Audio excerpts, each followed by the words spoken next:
మిత్రమా, రంకెలేస్తా ఉండవు రచ్చబండ మీదికి పోయి అక్కడ ఎన్ని రంకెలేసినా లాభం లేదు. నీకు శాంతి కలగాలంటే, తృప్తిని పొందాలంటే ఒక్కటే మార్గం.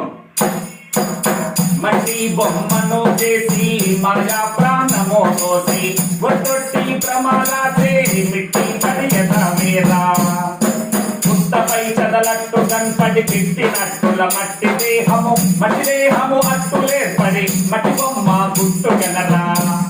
మీరెప్పుడైతే మీ ఇంద్రియాలు, జ్ఞానేంద్రియాలు 5, కన్ను రంభ, ముక్కు ఘృతాచి, చెవి తిలోత్తమ, నాలుక ఊర్వశి, మేను మేనక, ఈ 5 అస్పరస్సులను, నీ ఇంద్రియాలను ఎప్పుడైతే నిగ్రహిస్తావో, అన్ని విగ్రహాల కంటే గొప్ప విగ్రహం ఇంద్రియ నిగ్రహం. కనుక అలాంటి ఇంద్రియ నిగ్రహం సంపాదించాలంటే గురువు యొక్క కృప ఉండాలి.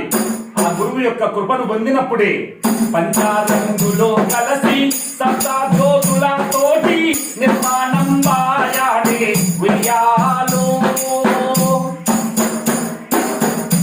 సృష్టిలోన ఉత్కృష్టమైనట్టి కారణం వైదే ఉయ్యాలో. ఈ విశ్వ సృష్టిలో ఉత్కృష్టమైన జన్మ మానవ జన్మ. మిత్రమా, మానవత్వం ఎంతో గొప్పది. దైవత్వం కంటే మానవత్వం ఉత్తమం. దేవతలు సైతం మానవులై పుట్టి ముక్తిని పొందాల్సిందే. కనుక ప్రపంచంలో అన్ని ఆనందాల కంటే గొప్పది బ్రహ్మానందం. అలాంటి బ్రహ్మానందాన్ని పొందాలంటే సద్గురువును ఆశ్రయించి ఆత్మ జ్ఞానాన్ని సాధించాలి. అప్పుడే నీకు 20,600 సార్లు శుభంబని పోయేదే ఉయ్యాలో. జ్యోతి పారా బ్రహ్మ తొట్టి లోపల తానో ఓగోసోనున్నాడే ఉయ్యాలో. పరబ్రహ్మం మన తొట్టిలోనే ఉన్నాడు.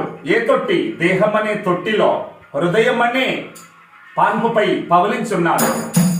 ఈశ్వర సర్వభూతానాం హృదయ సేర్జన తిష్టతి, రామేణ సర్వభూతాన్ని యంత్ర రుణాన్ని మాయయ. జై భారత్.